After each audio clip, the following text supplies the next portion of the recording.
Welcome to A Photographer's Life, the channel that takes you behind the curtain into the world of professional architectural photography. Join us now for an episode with some of America's premier architectural photographers. Today's broadcast comes from a recent Zoom meeting of the Association of Independent Architectural Photographers. This discussion is led by AIAP Director Alan Blakely. We hope you enjoy the show.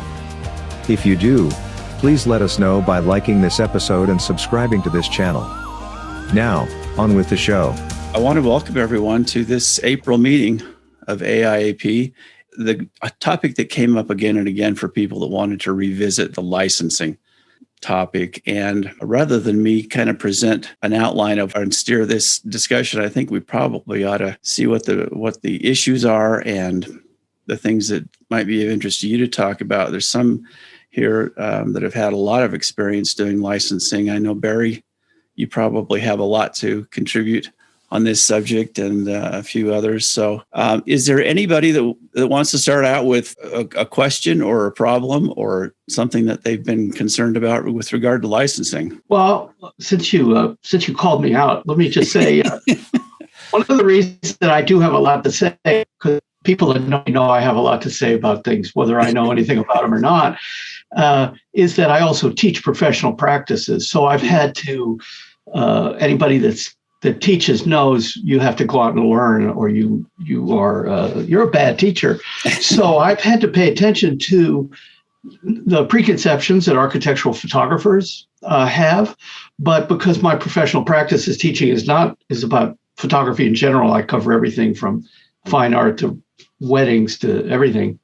There are things to be learned to do and not to do by the way that other people license. And the first thought that comes to mind is that when I first turned pro 17 years ago, after having been a contractor for many years, was that a lot of architectural photographers were leaning on what commercial advertising photographers do, which is very limited licensing for a strict period of time, very strict usage and all that. And the more I got into it, the more I realized not all, but most architectural photographers don't follow that model.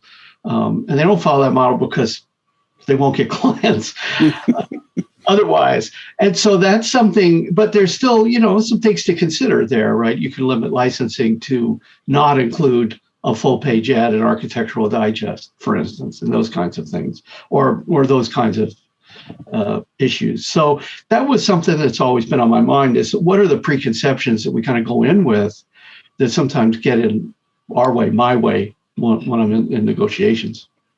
Yeah, I think that there's a little bit of a battle that's gone on over the years between architects who had no concept of this and then architectural photographers who may have come from a commercial background, like you say, and they're used to licensing things for a year or so. And those two worlds collided. So it's been interesting. Well, I mean, even photographers that didn't come from a commercial background, I'm a stalwart member of ASMP. I've been a director and all the rest of it. So you're around, it's aspirational to want to be doing that kind of work because, as we all know, that's where the money is. Sure. If you want to have a second or third home or an apartment in Paris, don't become an architectural photographer unless you marry well, right? But you could do that if you're a famous photographer. So it's that kind of aspirational thinking. So people think, well, I can take that model and I can do that too. Anyway, and I think that clients also, they hear just enough of that to think, oh, this is going to be, he's going to be Annie Leibovitz. He's going to be a screamer. Right. Or some, I'm making this up, what I'm. No, I see where you're coming from. And I totally agree. Scott, you had a comment. I come from a advertising background. Okay. And, I did charge licensing fees for a variety of work, not everything. But the things that I charged licensing fees for in that world were pretty much geared toward is either a single use or maybe a local use, and very seldom a regional or national use. Most of it was pretty local. Okay. And so it made sense to apply a fee to that at that time. Now I was pretty young and I really didn't know what I was doing. So I had to learn, kind of as I was going along. But then when I shifted into architectural work, which I do full time now, the first thing that I learned back in the day was everybody wants full unlimited usage of an image. There's in Cleveland, Ohio, there's no arguing with people about that. They just don't understand why they would have to pay for a secondary use of any kind. And it's my belief that here where I am, I would lose clients if I tried to do that and make them pay a fee again and again for usage. And that was something that I decided back, 10 or more years ago, that I had to come up with a way to charge a licensing fee to my client as well as to a secondary client or multiple clients, make it fair for everybody, because I don't want to argue with people. I don't want to get into conversations about why, because they just don't want to hear that. And I'm pretty well split between architectural firms and contractors. The architects have learned more and more and come up to speed with this a lot in just the last 5 years. The contractors, they don't get it, and they don't want to have any conversations about it. So basically, I've come up with a thing that works for me, which is I build in a licensing fee for my client initially. And then if there are third-party participants that want to buy into it, I just add the equal licensing fee to what I'm charging my client into the estimate. So, and then I have a conversation with my client. I tell them that their licensing fee is built into the cost of the photography.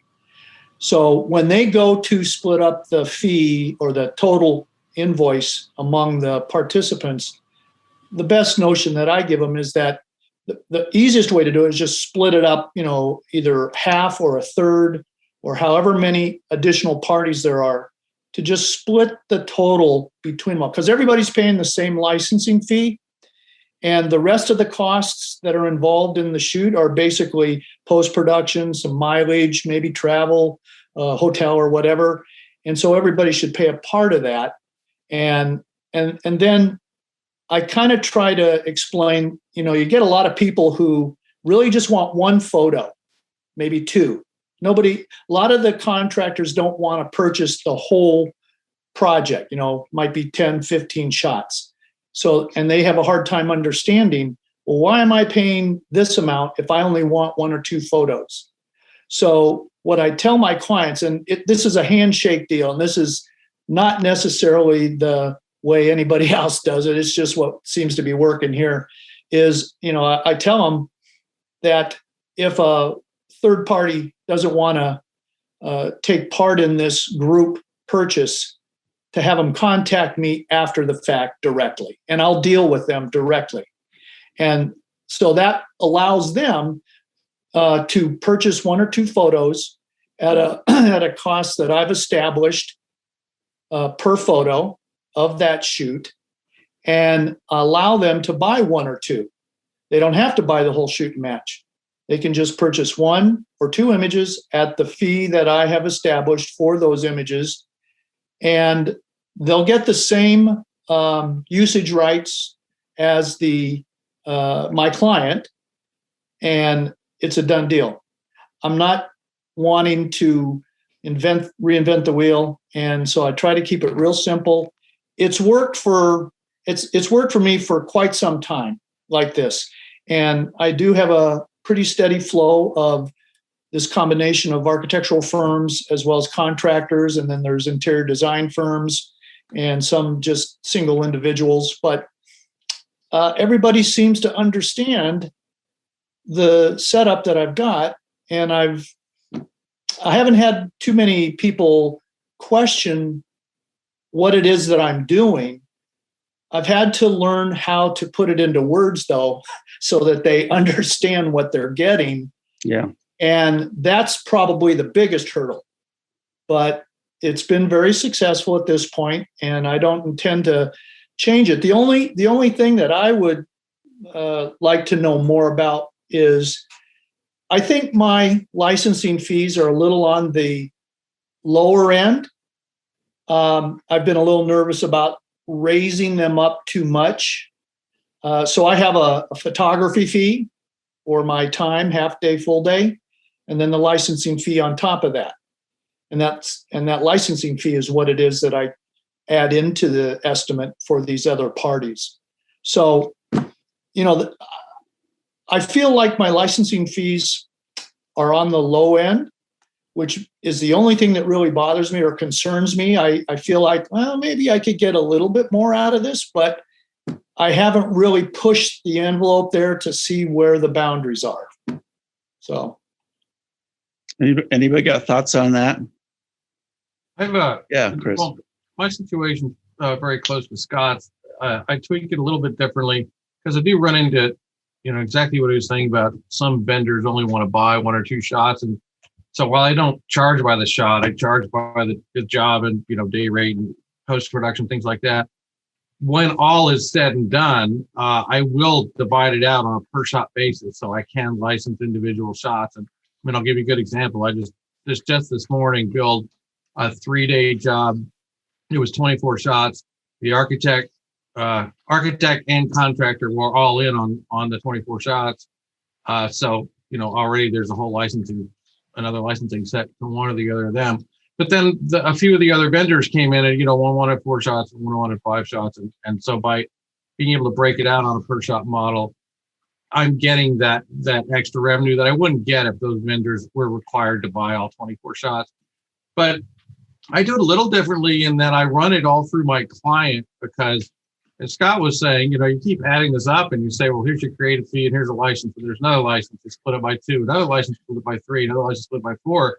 So every time my client finds another someone to participate in the shoot, their price is going down. right. So it makes my clients my sales reps, because they're shaking the bushes and going, hey, who was the lighting vendor? Who was the furniture person? Who did the flooring? Who did whatever, the plant. I've sold, licensed pictures of green walls.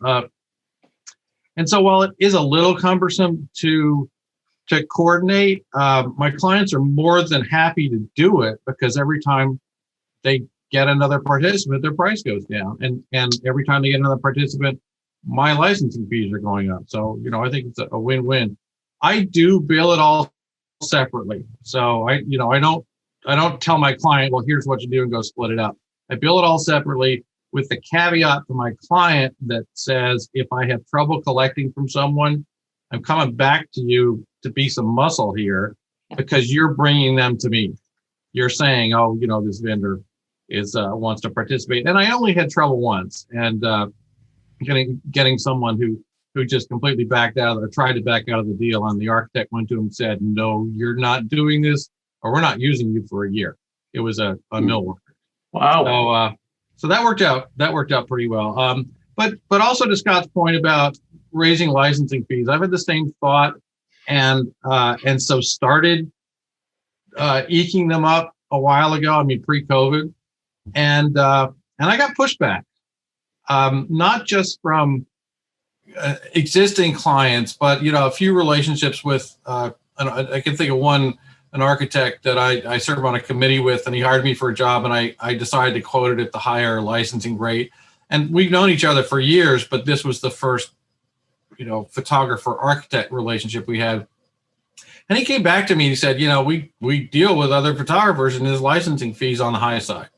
So, that gave me a little bit of information that maybe, even though I thought I was low or feel it's low, that there isn't that much room to go up. I also, another good resource, I think, for all of us, because for most of us, I think the shoots are driven by the architects, and then the contractors sort of, come on secondarily. But I happen to have a really good contractor client that I'm very close with. It's, she and I have worked together for years, and she's a really good sounding board for pricing questions, without getting into specific numbers, but because as a contractor, normally they're stuck with whatever photographer the architect brings along. So whether she wants to or not, she ends up dealing with all different kinds of photographers. If she gets to pick the photographer, it's me. But if she's dealing with a different architecture firm, she might have a different photographer. So she sees what everybody in town is charging. And so she's been a really good resource for me to go to. And as I said, not asking specific numbers, but just say like, where does this fall? How is this rate or how is that rate? And so if you have those kinds of relationships, I'd use them for general conversations to see about rates. But yeah, I would like to raise my licensing. I think it's low, but I tried to, and I got a little bit kicked. So, well, you can please some of the people some of the time, but you can't please all the people all the time. So you just have to do that little push until you find the edge. Yeah. Well, I can speak to that, and then I'll go to you, June. But I did push mine up, and what I found happened is that my clientele shifted, and it took a little work to make that happen. But I lost a lot of my local work as a result of doing that. But I picked up some national work that was more lucrative, and so in the local market. I live in Utah, but less than half of my work is here locally. And the reason for that is just price, because I've got people who don't even have any concept of licensing. They charge a fee, and then however many parties want to participate and have those images, they split that single fee down, and that's it. And there's no mention anywhere of a license or anything like that, and the images get shared all over the place, and there are photographers in the market who even shoot on spec with the hope that they can then sell those images. So I've got people that are working behind me sometimes on a photo shoot, hoping that they can charge less and license the images to somebody else. But it is a kind of a risk, and it does come with some consequences. So that's a careful line to walk. And if you have an ally, like Chris mentioned, in the market that can kind of steer you to where you need to be, that's a huge advantage. I don't have that. That's a good point, Chris. I think that's an excellent thing to pursue. I don't have that either. I've looked into that in the past. Cleveland, Ohio is not a real bit. It used to have a lot of reps walking the streets 25, 30 years ago. Mm-hmm. And that became less and less. And then when, as far as I can recall, around 2000 or shortly after, digital technology really started to take hold here. And I think we were just a little bit behind the rest of the country. I still had a studio in downtown Cleveland, and I didn't know anybody that was repping. There was only one or two that I had heard about, but I never met. And that was it. And they were repping for photographers that were shooting advertising projects.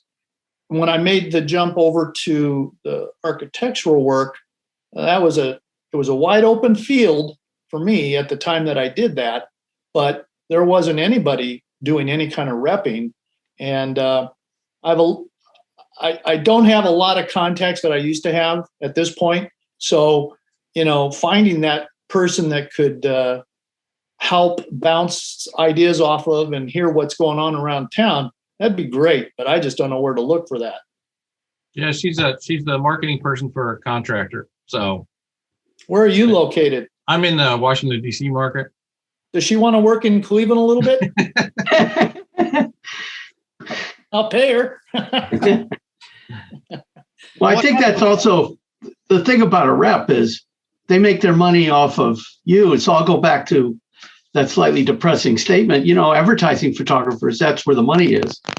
So I think it's really unusual for architectural photographers to have reps. The only ones I know that might have reps are, they're on the road all the time and they're making very good money, but they're a tiny little portion of most of us are just trying to make a middle-class living, which is in fact what I think most photographers are doing. But again, the advertising photography, that's where the money is, and then moving into commercials and so forth. So all those people have reps.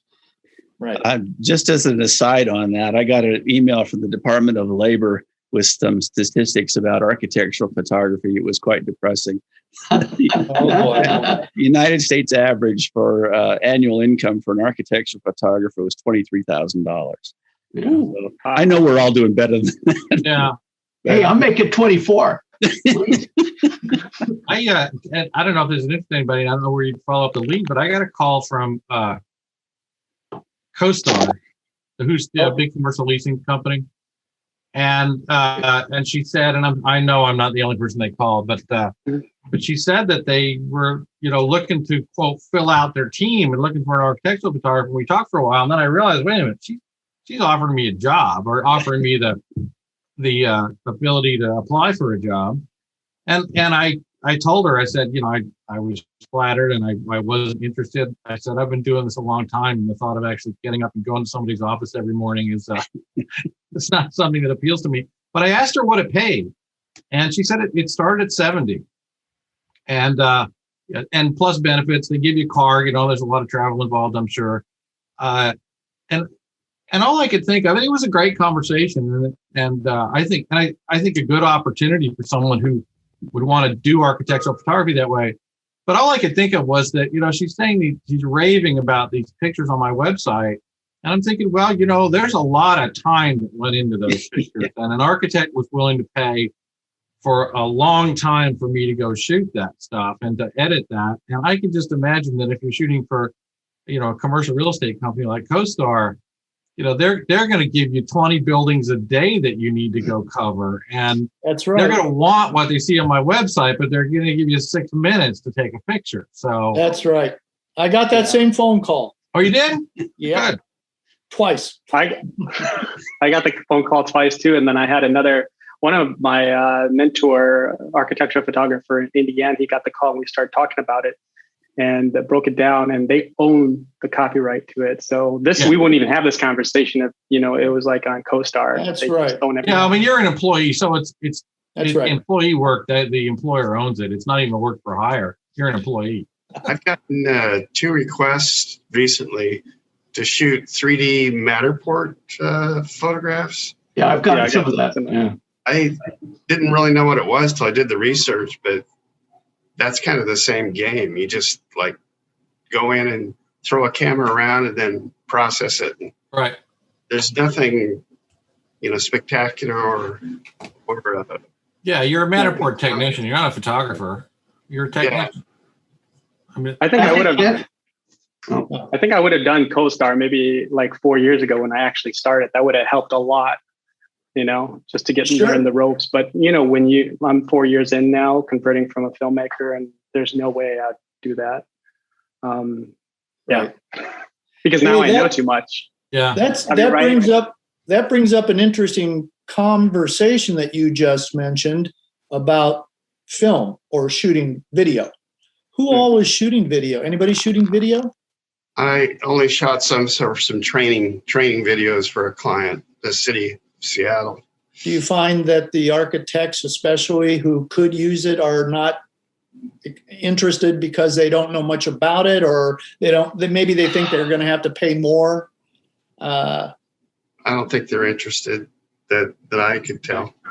Well, I've been shooting some video, and I'm planning to shoot more. It's very basic stuff right at the moment. Although I've done a few video projects with some good firms, and I don't have enough to put on my website, so I don't even bother with it yet. But I've been pushing this on them for a little while, not heavy, but just mentioning it. I read something just recently.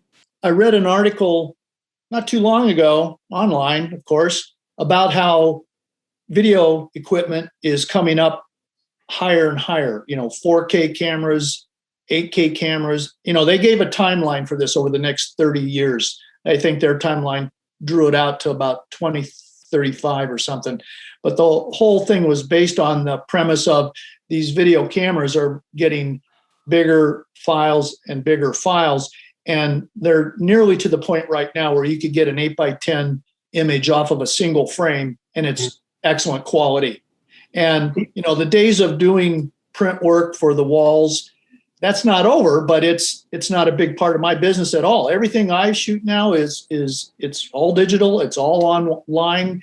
The biggest thing they generally produce would be an occasional wall print 1620, but most everything is small in-house use and for ward supplements and what have you. But so the premise here of the whole story is that the video technology is going to eventually crush still photography in the commercial realm, not in the fine art, just in the commercial realm, because 80% of everything that people are seeing nowadays is online. It's all in your cell phone or on your computer, and the image doesn't need to be very big to satisfy that requirement. And so more and more, if you read about it, just more and more video constantly. It's unbelievable how much is out there. So the whole thing was just about how still photography is going to be, even digital still photography commercially is going to be a dinosaur. We'll be all retired in Florida by that time. But the point is, I don't want to retire. I want to keep working. So I've been working on video and getting geared up to make a pretty nice statement about that. And hopefully there'll be, I have a couple that are interested, and from here, we'll see what happens. But I just wondered how the rest of you have been looking at that. Okay, go. Yeah. Well, Scott, I don't think you have anything to be afraid of, because I came from the filmmaking world and I wanted to enter the AEC strictly doing video work. But I was just thinking, wow, if an architect or construction had a project, not all of them are photographed. And even the ones that are photographed, maybe 1 out of 20 requires video. I would have been sitting on my butt, getting a day job if that was the case. And even in it now this long and just seeing it, photos, if they were to do anything media related, it's still photo first, because photo goes on the RFP and photos goes on Instagram, LinkedIn, and all that stuff. So it's still photo first and foremost before they do video. So I agree. Going into the photo side, they'll always go to you before video, always. So that's why I had to transition. I was like, I'm struggling. What's happening? Oh, okay. 1 out of 20 projects, they might do video. So yeah, I think there's still images. I think the still image is still going to be the primary medium for architecture, and always will be. For me, where video is fitting in is with drone video. My clients don't really care about doing a walkthrough video. I don't do real estate photography. The only thing that they do want to see is site video that shows the project, and not from a high altitude where we're looking at air conditioners and roof vents, but at a lower altitude where we're looking at the project at an elevation that still gives you the ability to look at the project from a reasonable point of view. And those I've been doing as an add-on. I did it as spec for a number of clients. And since then, the clients have then requested that be added. So if I've got the drone up and I'm shooting stills, it's not a big deal to do a battery change and, do a point of interest loop or, do some kind of a cinematic move, and then give them those with a film dissolve in between the clips and let them do what they want with it on their website or hand it off to their video guy. The truth is, most of my clients already have in-house video people and that are shooting the stuff for them. And so that's not a market that is even open to me, but I can add something to that, to my project, add some value by giving them video that their guys aren't capable of doing. And so that's one of the things that I've found where video has become a nice little niche, but it's not me walking through with a gimbal or something like that. It's all with the drone. Let's bring up a point though that I've noticed, and I had a after production price point for single images. I would charge a certain rate for high resolution and certain for low resolution, and I'm finding more and more buying the low resolution because they just use it on their computer or their website. and you're not making the big prints from the high resolution. I wondered if anybody else has found that at all. Interesting. Not me. No. I don't offer two resolutions. They pay for the high for that exact reason that a lot of them really only want it on a website or something like that. So if you give them the option of something less expensive, I mean, all the work has gone into making that, and then you're saying, well, okay, I'll give you these two options, and I always figured it would just cut into my profit margin by giving them a lower priced option. Yeah, I'm beginning to see that. I think I'm going to just have one option from now on because, like you say, the videos I shot were 4K, and even the time-lapse camera that I set up was a high resolution, and they can just take a single frame and use whatever they want. But like you say, all the work went into making it. Why should we just give away all the work behind it for a low resolution shot? Right. I kind of looked at the relationship between film and digital. When you shot film, you didn't have an option to do low res, so they always got high res. And I don't know what to do with a low res image particularly. It's just more work to fool around with.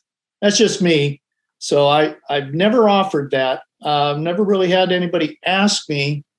I used to just kick in a set of low reses for the heck of it, but everybody can res it down themselves. So yeah.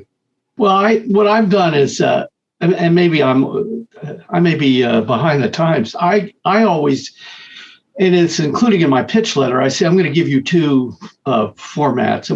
They're all JPEGs. I'm going to give you 2,000 pixel wide, 72 PPI, sRGB, and I lay it out so that there's no misunderstanding, and a full res sRGB 300 PPI JPEG. And I started doing that because I found that people would take my full res images. They didn't know how to convert them. Then they would complain to me how they looked on the web. And I realized, how hard, especially with Lightroom, I mean, it's a button. It's so simple to do. And even more to that, because you can custom name things, you can append things in Lightroom. I put the word print or web in every folder and on every single image. So there's just no chance of misunderstanding, and I don't get very many complaints or questions anymore because of that. And it makes me look generous and open and blah blah blah, whatever. I think that's a good point. I've done that for a number of years where I offer a TIFF file. I give them a TIFF folder and I give them a JPEG folder. Oh yeah. And so they don't screw things up that way, and it's solved a lot of problems. Generally, people that are not doing it for publication don't care about the TIFF folder. They may not even download it. Yeah. But the JPEG folder they will. And so, but there are a lot of the things that I shoot that go for publications, and they want to see that TIFF. And so I have to give them those two folders, but I don't charge extra for the two folders. Like Barry said, it's just a click in Lightroom and just make a new folder at a new format. So can I go back to video a little bit? Because I'm really interested in this, and I'm just dipping my toes into it. And I had a couple of thoughts. One is that the new Blackmagic Pocket Camera 6K Pro produces 20 megapixel stills. So those are plenty big enough for almost everything. Those are RAW, I believe. June may know more about this than I do. My thinking has been, because I think that there is a market for it, at least certainly for residential, be high-end residential, that they are smart enough or experienced enough to recognize the difference between real estate videos, which is the most common thing you see, most of which are not very good, but have a lot of music. And usually the same music. Well, it's cheaper licensing that way. And so my thinking is to get a camera that shoots either raw or log video, which is, like, for those that don't know, it's kind of halfway between raw and straight out of the camera, JPEG, so to speak. Because for architectural photography, you basically can't really light. If you do, like you were saying, Alan, walk through with a gimbal, you're going to have 2 or 3 light sources coming at you all at the same time. And the only thing that's going to handle that is a pretty big file, either a raw file, which is really huge in video, or a log file where you can mess around with it. I think, too, that the standards for color accuracy are not as extreme with video because your eye is not going to sit on it for that long. You're telling a different kind of story. So that was kind of my thinking. And I was looking at I'm a Canon shooter. I was looking at the R5, but also the Blackmagic, which is a fantastic camera. And the new one is something that professionals are starting to look at in a way that they hadn't looked at it before. But there's others. There's a Panasonic. They're all DSLR style video capable or video first cameras. So because I do think there's a market for it, but you have to learn how to do it. I'm in the process of teaching myself, or not teaching myself, but learning how to do DaVinci Resolve and how to shoot and all those kinds of things. And the power is unbelievable. It's like Lightroom on steroids. So yeah.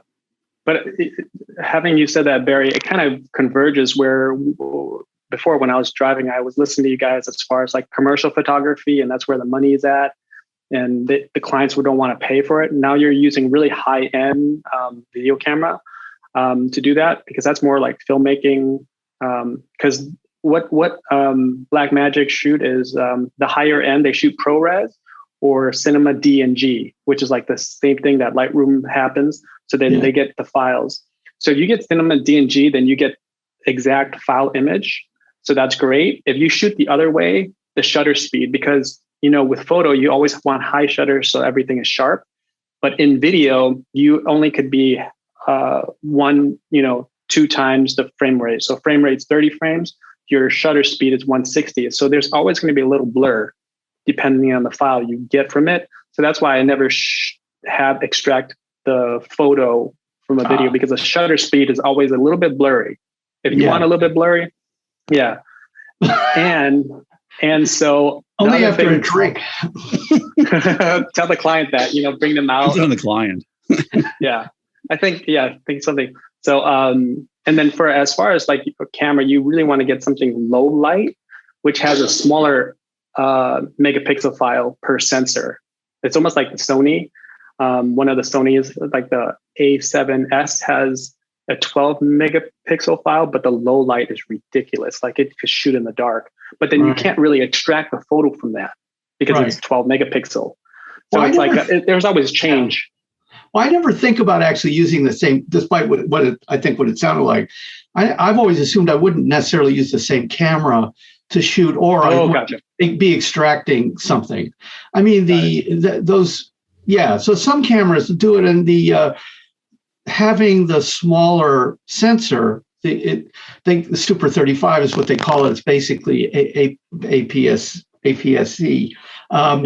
Allows you greater depth of field, which is what architectural photographers want. Video is all focused on shallow depth of field. Shallow depth of field, which is like death for architectural photographers. Like, why is this photo out of focus? Well, no, the jar right there in the corner, that's in focus. You can't do that. Yeah. I've always assumed it would be different. I always assumed I would switch cameras, or at least switch how the camera is used, and do the gimbal, do the walkthrough, and try to do something. But if you look at, when I look at real estate photographers, or real estate video in particular, you can see that there are moves in there that are acceptable for people like us. There's cutting that's decently done. But those real estate people who do it all the time, so much of it is automated, right? And it's not about quality, it's about quantity. But every now and then you can see, oh, that would work. So that's kind of where I may be lying to myself, which is a skill I've developed over the years. But I think there may be a way to do it, but you also have to convince the clients to pay for it, because video is just more expensive. It just is. It just takes too much, right? Yeah. So that was what you ran into also, right? Was a cost issue? Yeah, it was the most ironic thing. I'm like, I'm doing way more video.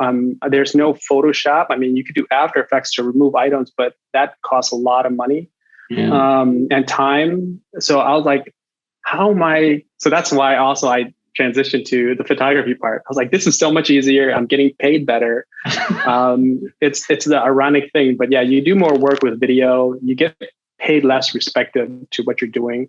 Yeah. And I think that's why originally when I reached out to Alan, actually, this is like, how do you price the video in respect to the photography? Like, is it the same, more? Because it should technically be more, but clients would want it less. So then you kind of like, the theme is you talk yourself out of the business by going, yeah, $15,000 video, you lose them. Well, they're looking at real estate photography, which might be $1,500 for video or less. Mm-hmm. And so that's how they've learned what it's worth. And they don't necessarily understand what the quality is. I mean, clients who understand quality are always easier to deal with in terms of getting paid decently.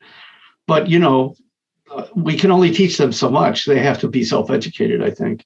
So. Yeah. One thing that's worked for me is to hire somebody who does video when there is a situation where the project actually has to have video involved in it and the client has requested it.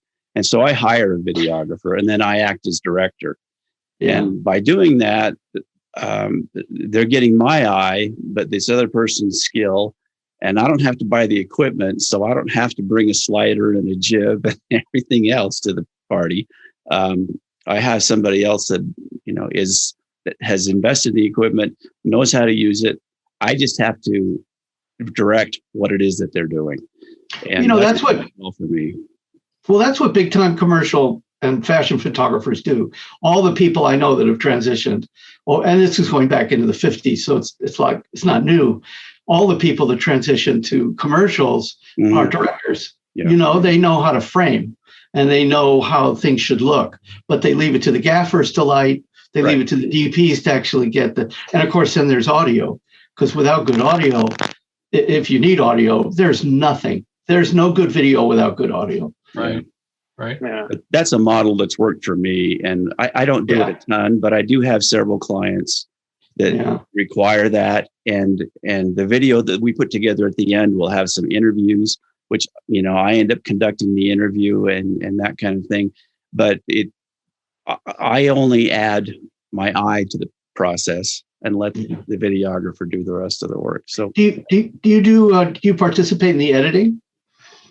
Very rarely. They'll show me an edit and then I'll make comments from there and they'll make adjustments. So we may go through 2 or 3 edits to have it be something that I approve, but I don't do any of the hands-on editing, those kinds of things. I just don't have the time. It's not what I do best. Yeah. That's also the issue with video is the post-production on it. One thing to learn the learning curve for Lightroom or Photoshop, but the curve for Final Cut or Premiere or After Effects, and all 3 of which I've edited in, that's a steep damn curve. And, I mean, so that's, you get paid less. You got the clients are like Barry said, clients are looking at what a real estate videographer would cost, and what you're thinking is, what would a true video crew cost? That would cost a whole hell of a lot more than I'm getting paid to do the architectural, the still photography. So I end up on the small jobs that need some video, I just end up, charging them my same rate, which is obviously more than a real estate photographer, but less than a whole video crew. But also the point Barry made about sound is so incredibly true. People will watch crap. They'll watch stuff that's jiggly or out of focus or too bright or too dark, but they won't listen to crap. I mean, that's why radio's been around for 100 years, because people will listen to things and conjure it up in their head. But if they can't hear it, they're gone. They'll tune right out.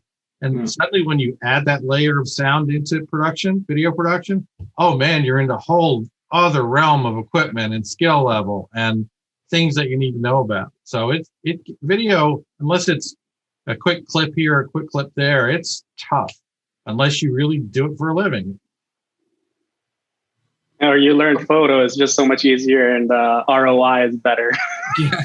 But yeah, it's like that's the whole conversion. I guess the other thing right now, I'm actually in the process too of figuring out how to do the whole copyright, like, raw files of video, and then, third party, like if I shoot for or film, if I film for an architect and, their client wants it, or I'm getting a little bit a feeling of that right now. So I'm trying to work on how to do the copyright for the video as well, because just like photo, there's a share splitting, cost splitting, figuring that out. So if any of you guys have experience on that, that'd be great. You actually give up copyright to anything? No, but then most people, like we were talking about, like how some clients are educated on copyright with photos. Some are like, what? That's even worse on video. Well, copyright's like a whole nother ball of wax. I don't get too many people that are looking for that. Occasionally someone will ask about it, and I'll ask them, why do they think they need copyright? And if they say, well, we want to be able to use it. Go ahead. Yeah. I meant license. No, yeah, I'm not selling copyright. Sorry, licensing. So licensing the photo, just like licensing the video. Okay, that's different. My bad. Yeah. Not selling the copyright. And then I would sell it for the right price. That's right. Why not? Yeah, but how often do you get that price? That's the question. I have never had it happen. Yeah, that's right. Well, here's my answer to that, which is that I don't ever talk about all that. I mean, this is what I run into all the time, both when I'm teaching, but also I see it on Facebook all the time. Somebody says, well, I got a request for a buyout. Well, this may be changing a little bit, but buyout essentially is not a legal term of art. And so clients think you're asking. Photographers hear buyout and they hear copyright transfer. Clients say buyout and they think, I just want wide usage.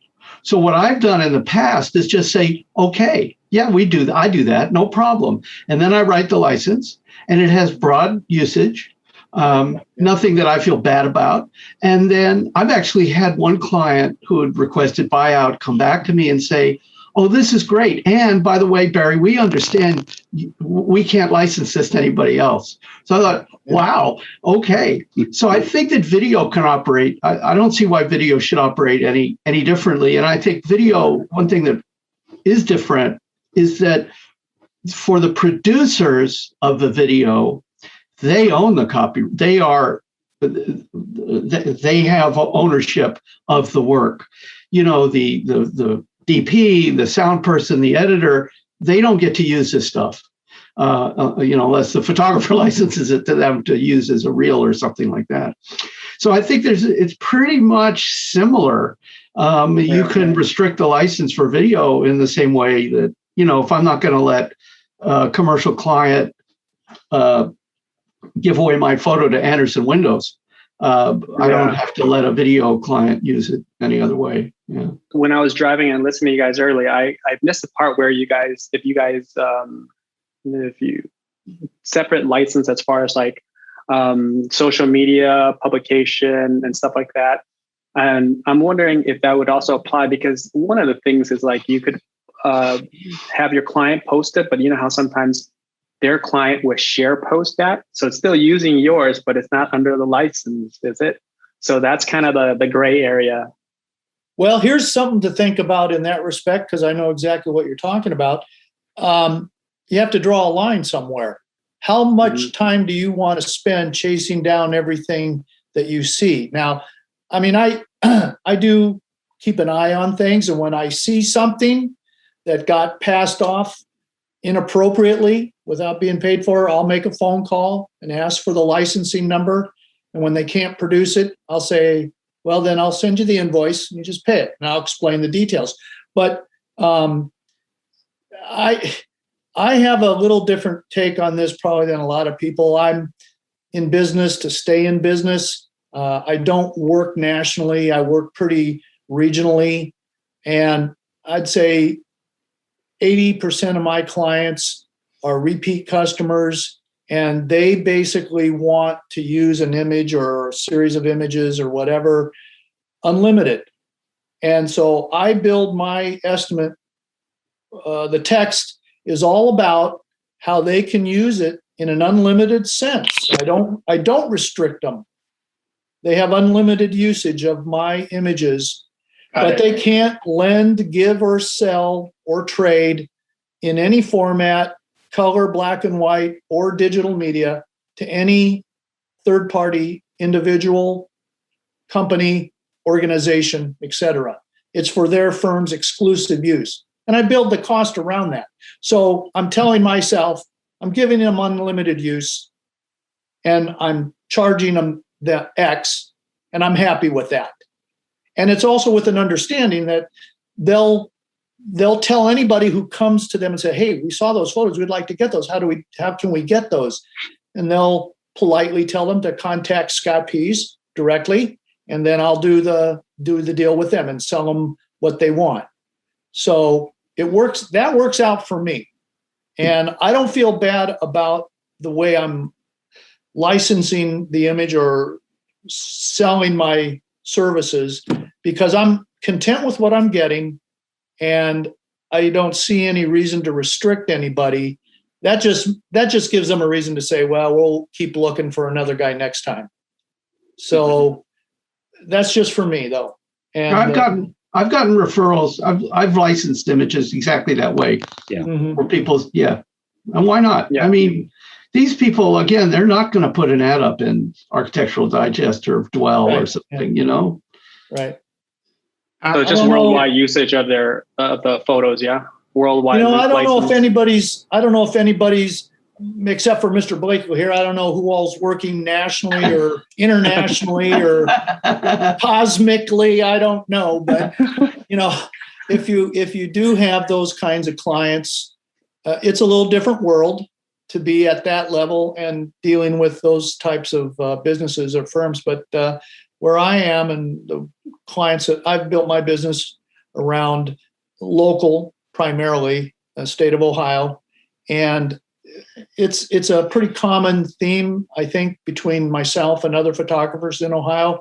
I ask questions once in a while, but I don't want to pry too much about what a client is doing with another photographer, because I don't want to give them too much information.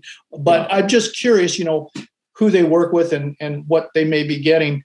But this has worked for me very successfully. I've been in business for 35 years now, and I feel that finally I understand what they want. I just have to put a price to it that they'll pay, and I'm happy with. So that's kind of what I got to say. I think that's a good point. I have a different pricing structure for my local clients.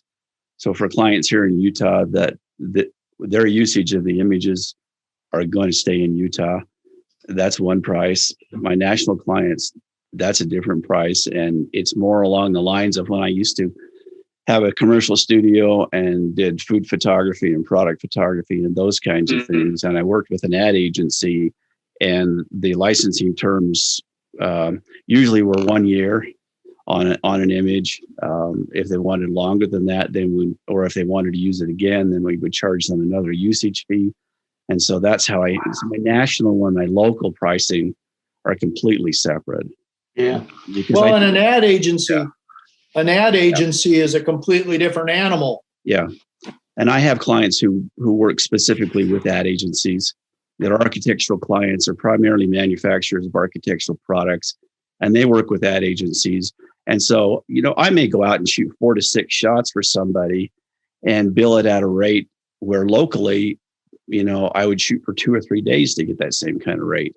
So it's just two different worlds. And I think good point, Scott, that you got to charge what people are comfortable paying so that you stay in business.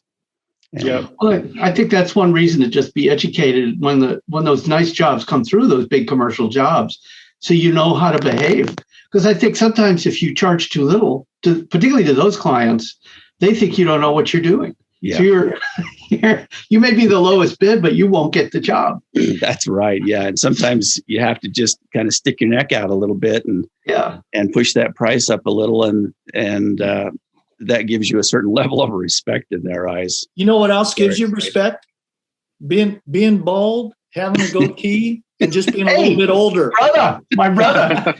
I think gray hair is an advantage in this business, quite honestly. Yeah. Don't feel bad, young. It'll happen to you. I asked. I'll just go shave it right now. You know what? I do have a question regarding the whole pricing structure because I'm still learning that. I'm actually just changing it now to because after listening to my mentors and you guys, where it was like, I'm hearing other photographers charge like $5,000 for 12 images, and I'm like, how the hell do I get there?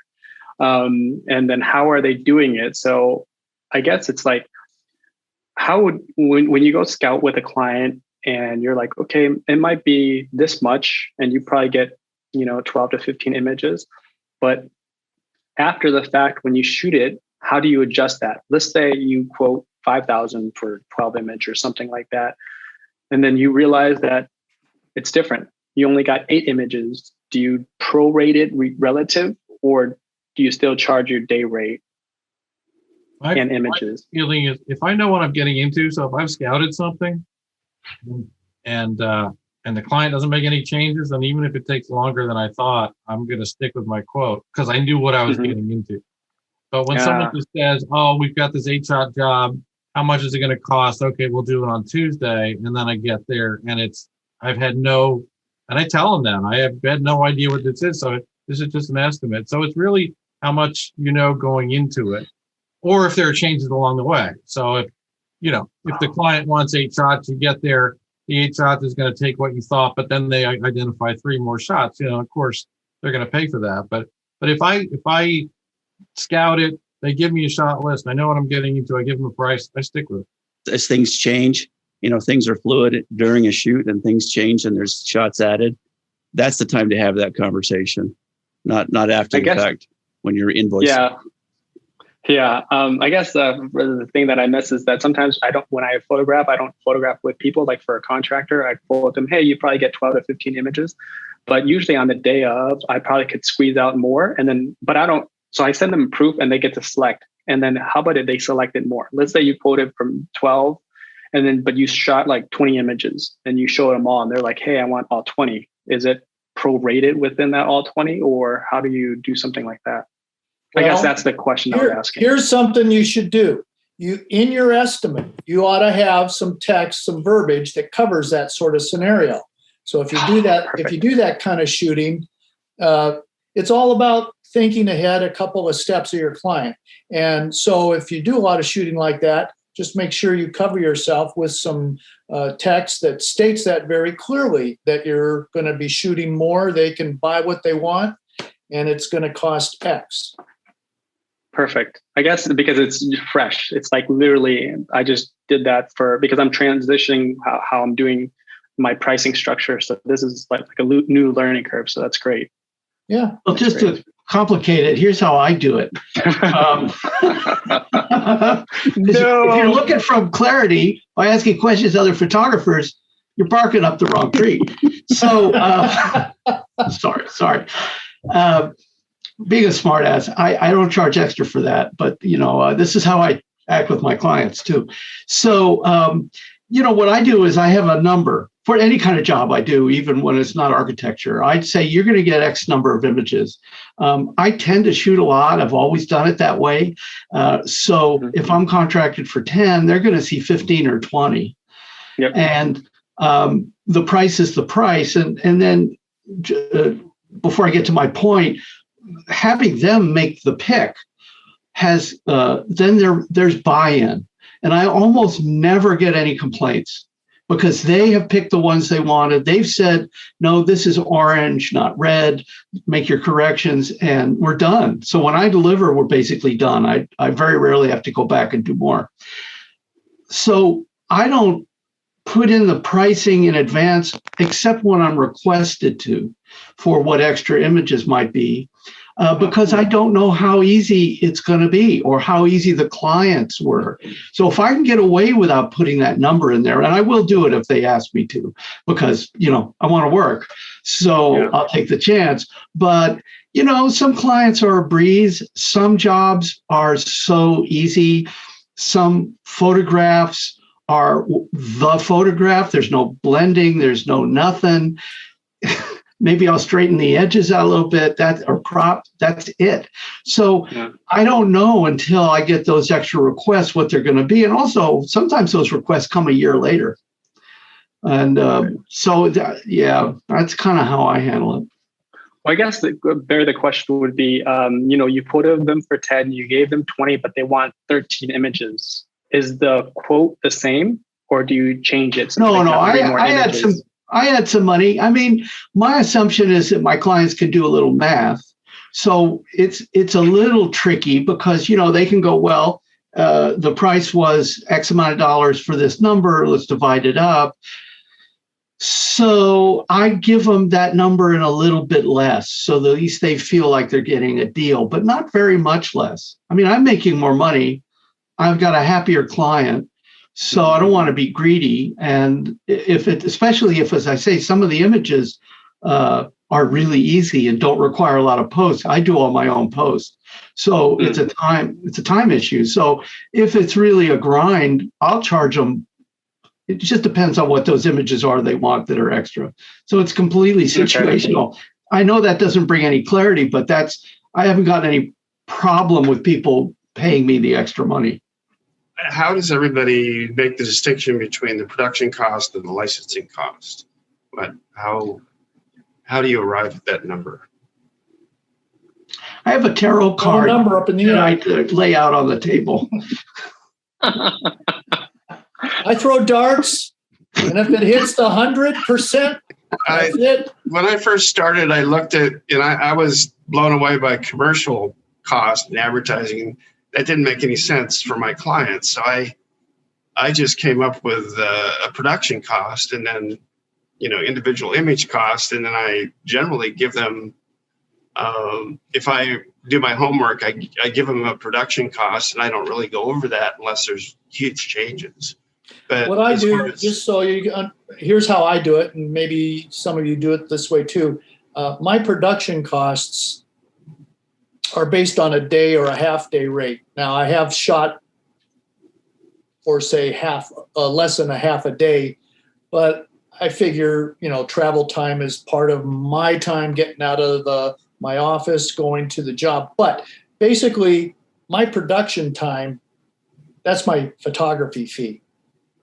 My post-production is what I do after I come back from the job on the computer. But my production time is me as a photographer showing up on time, getting all the images that are requested. And then I put my licensing fee in on top of that for what I call that's basically the photography fee. That it covers production and licensing. I don't call it out. I just have a fee. You got to keep it simple. You don't want to break it down into anything because you don't want them to get confused. So that's, for me, worked real well. I think this is one place where with commercial advertising photographers, they are expected to break it out. But I'm like you, I give them a number. And I think that they get nervous when they start seeing, they think you're nickel and diming them. Whereas with commercial photography or an agency, they want to see everything broken out because they have their masters they have to answer to, the suits back at the client.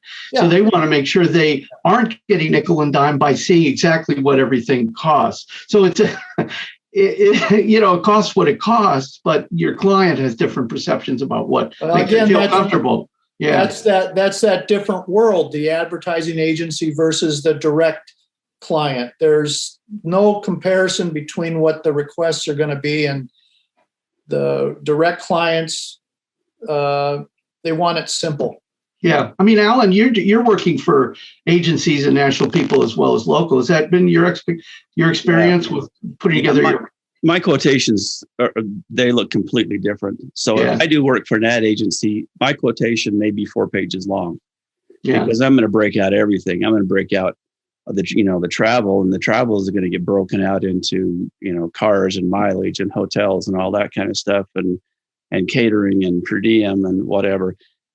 For my clients that I work with directly, I show them one price, and that's it. And that includes, my travel, assistance, stylists, licensing. It includes everything. So I show them just one price, so they know going in that this is the price. And like you say, I think it makes them nervous when they see all these different line items. An agency is used to that and expects to see that, and generally has to see that in order to meet the requirements of the contract. But for a client that you're working with directly, like a contractor or an architect, just one price is that's what I've done for the last 10 or 12 years anyway. I've just simplified it and said, this is the fee. Yeah. And that's what it is. And I call out the licensing terms and all that kind of stuff. And I also include a breakdown so that it shows, if what it is for 2 parties, 3, 4, 5, and so on. And what that cost breakdown is going to be if we get into a situation of cost sharing, so that they know that they can bring people on board and it's to their advantage. And if, this job normally would cost $5,000, if they bring the other people in, it may cost them $1,000. So I do it that way, but it's just completely two different worlds. So you charge more though if you're 2 people are sharing, right? Or 3 people. You don't just split it in 2. No, I don't do any cost splitting. I do cost sharing, and okay. And usually, say the job, just to give a round number, say the job's $1,000 if it's one party. If there's 2 parties involved, then and I use a set formula, and some people are more, some people are less.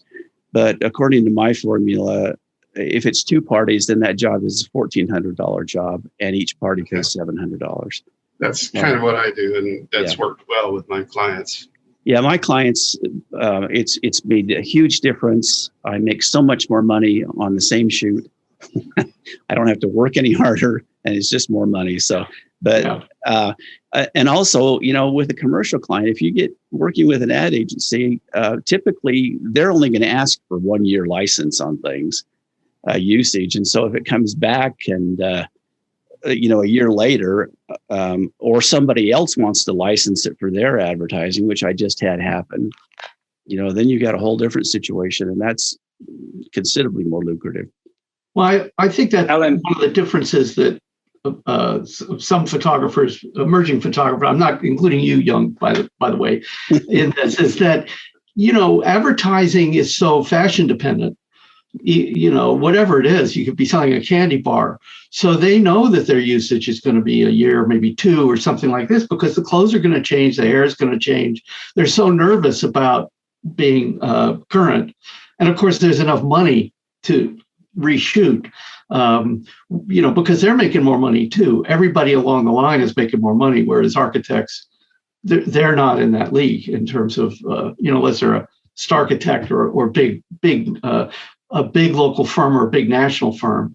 So the whole sensibility about what advertising is completely different. And of course, I have a question for you, Alan. As far as like your pricing structure, you add like pretty much like 40%, right? 1,000, you add 1,400. Do you scale it down with more people coming in, or is it just another 40%? Yeah, I'll give you the formula. For 2 people, the multiplier is 1.4. For 3 people, it's 1.8. 4 people is 2.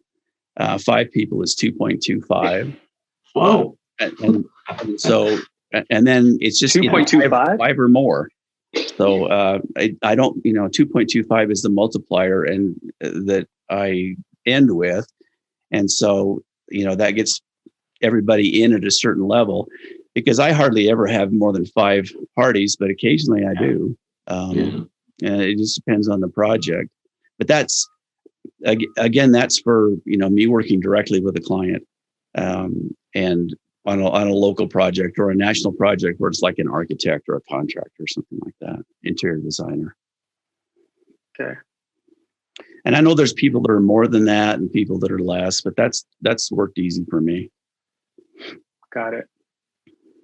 How many members does the AIAP have now? We're about 500. Okay. And I don't know why there's only just this few of us on this call. Well, I'd expect to see a mosaic of faces. That's kind of what I thought. I thought, gee, are 50 spaces on this going to be enough? And yeah, that's enough. I don't know why there's not more participation in these. There's a huge number of views usually when I post this. The podcast gets done to death on different platforms. So I'm not sure, but yeah, we kind of stay at about 500 is where it's been the last few years. And the real estate group that we have, the REPAI, that goes up and down, and then the aerial group is the same way, and they're slightly less than that, but yeah, we stay at around 500, and so we're not a big niche in the market, but I will say that our traffic is climbing every month on the website, particularly the directory pages. And I hear from photography buyers that to them is such an easy way to find a photographer in whatever area of the country.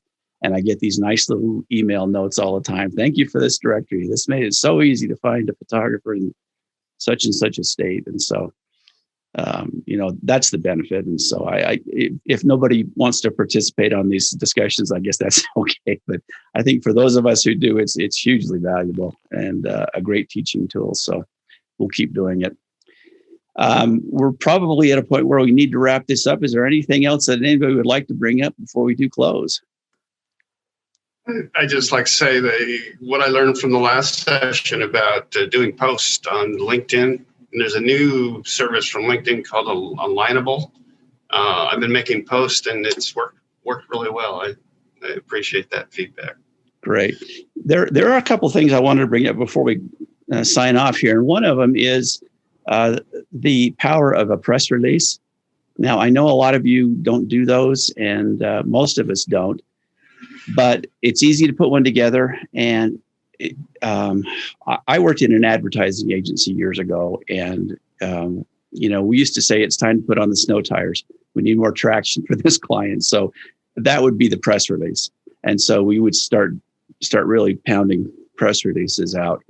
But they're so easy to distribute to your local media. You've probably got in your local area a construction magazine or an architect magazine or something like that. You just need to find those out. If you're not getting those, you can probably get them for free anyway. Also, any kind of local publication that draws attention to the industry as far as architecture, interior design, or things like that. Sending out a press release that says that you just completed the photography for such and such a project, and then you include a sample image and that kind of thing. I think that's really valuable. It gets us huge traction, the stuff that we send out for my business. So I'd recommend that. And the other one that I think is important is we continue to talk about networking with the trade groups like AIA and SMPS, ASID, those kinds of things. Those are easy to just pay the $10 and go to one of their socials or something and just meet people, and at least they've got a name and a face to put together now. They know who you are, and that can be really huge as far as establishing new relationships in your market. So anyway, just leave you with those two thoughts. Gentlemen, thank you for your participation today. This has been a great discussion and very valuable for me, and I hope for everyone else. And we will plan to see you back here again next month. I will send out an invitation like we've done before. And this video we'll post, probably it's going to be a little over a week before this one goes up as far as the video on YouTube and then the podcast.